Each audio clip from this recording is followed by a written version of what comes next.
பார்க்க போகிறோம்னு பார்த்தீங்கன்னா ஒரு அரைக்கீரை வச்சு ஒரு தொக்கு தான் பார்க்க போகிறோம். அதுக்கு பார்த்தீங்கன்னா நான் 4 டம்ளர் தண்ணியை இந்த மாதிரி விதன்னு அடுப்பில் சூடு பண்ணி வச்சுருக்கேன். அதில் இந்த கீரையை போட்டுடலாம்.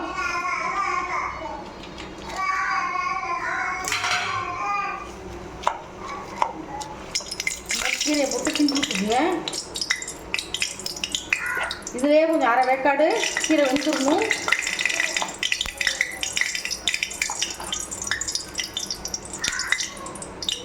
இப்போ நான் அடுப்பு ஆஃப் பண்ணிடுறேன். இப்போ பாருங்கள், இப்படியே இருக்கட்டும், மூடெல்லாம் வேண்டாம்.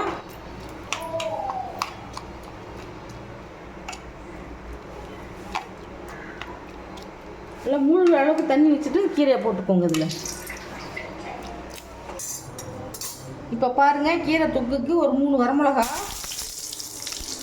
நான் போட்டு, இந்த கீரைக்கு நான் 3 வரமிளகா போட்டிருக்கேன். உங்களுக்கு காரத்துக்கு ஏற்ற மாதிரி நீங்கள் போட்டுக்கலாம்.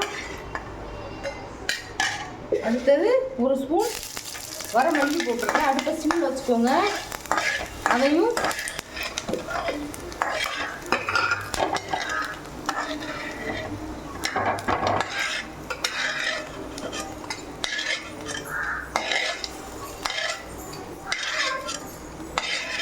இந்த மாதிரி வறுத்து எடுத்துக்கலாம்.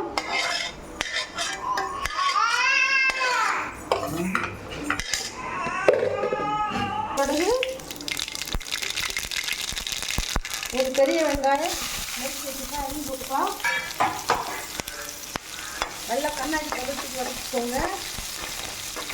ரொம்ப ப்ரௌன் கலராக இருக்கும் அவசியம் இல்லை, நல்லா வதங்கினா போதும்.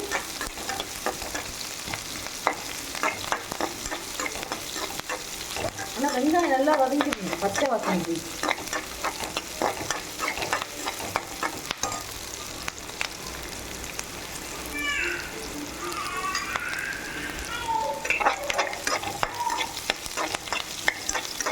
ஒரு 10 வெங்காயம் போட்டுக்கலாம்.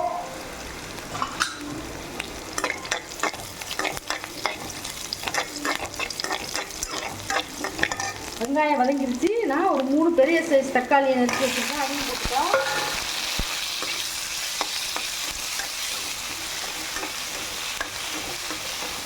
நல்லா வதங்கணும் வெங்காயம். கொஞ்சமாக உப்பு போட்டுக்கணும், கல் உப்பு. அப்போதான் நல்லா வெங்காயம் தக்காளி வதங்கணும்.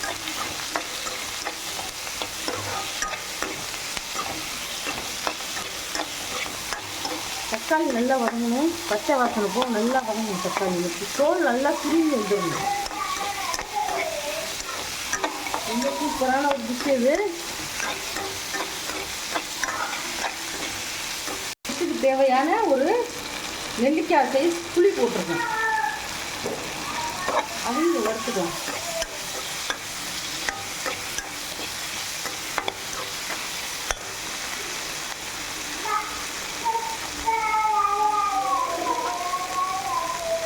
அரை டீஸ்பூன் ஜீரகம், அதையும் போட்டுக்கோங்க.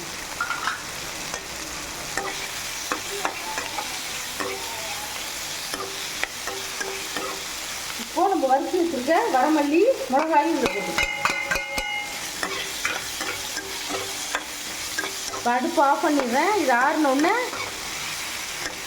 இதை மிக்சியில் போட்டு நம்ம கொஞ்சம் குறப்பாக அரைக்க போகிறோம்.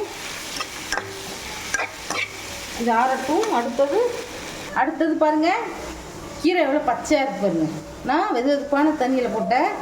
கீரையை தண்ணி வடிகட்டி எடுத்துடலாம்.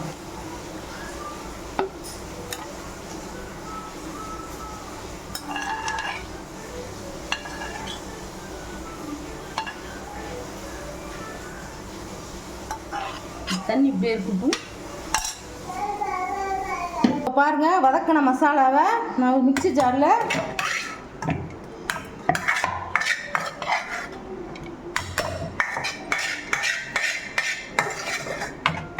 கொஞ்சம் குறப்பாக அரைச்சி காட்டுறேன்.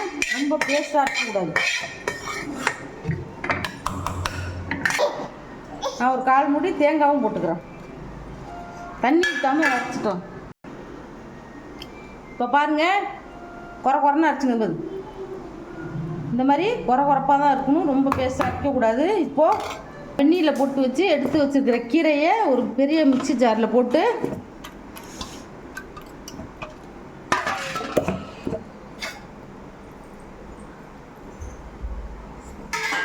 ஊற்றி அரைச்சிக்கலாம். இப்போ குறன்னு இருக்கு பாருங்க, இதையும் அரைச்சிக்கலாம். இப்போ அடுத்து என்ன செய்யலாம் பார்க்கலாம். எண்ணெய் காஞ்சிருச்சு. ஒரு ஸ்பூன் கடுகு, ஒரு காஞ்ச மிளகாய்,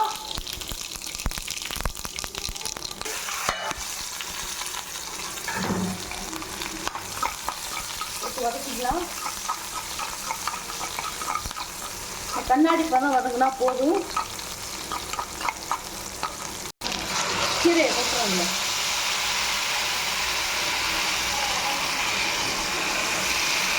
போட்டுக்கலாம். இப்போ பார்த்து போட்டுங்க, உப்பு கரைச்சிட போகுது.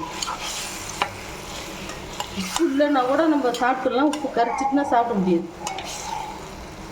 இதையும் நல்லா வதக்கிக்கலாம். ஆல்ரெடி இது பாதி வெந்த கீரை தான். இப்போது இந்த ஸ்டேஜில்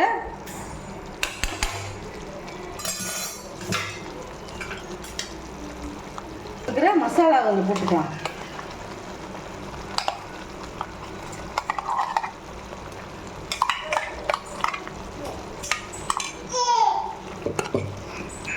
போட்டு நல்லா கலந்துக்கலாம். ரொம்ப சூப்பராக இருக்கும். இது இட்லி தோசை கூட சாப்பிடலாம். சாதத்தில் வந்து நெய் போட்டு சாப்பிட்டோம்னா ரொம்ப அருமையாக இருக்கும். இப்போ பாருங்கள், மிக்சியை கழுவி ஊற்றிக்கலாம்.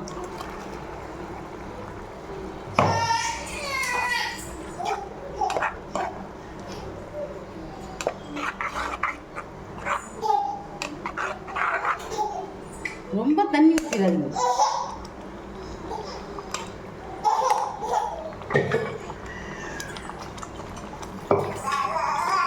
பாருங்க, நான் ஒரு 50 கிராம் துவரம் பருப்பை குக்கரில் 2 விசில் வச்சு பாயில் பண்ணி வச்சுருக்கேன். அதை போட்டுக்கலாம்.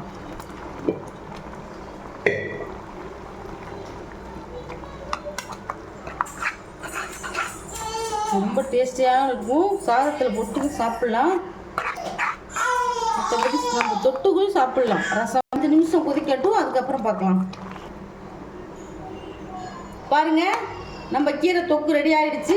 அடுப்பு ஆஃப் பண்ணிட்டேன். இதே மாதிரி நீங்களும் செஞ்சு கொடுத்து பாருங்கள்.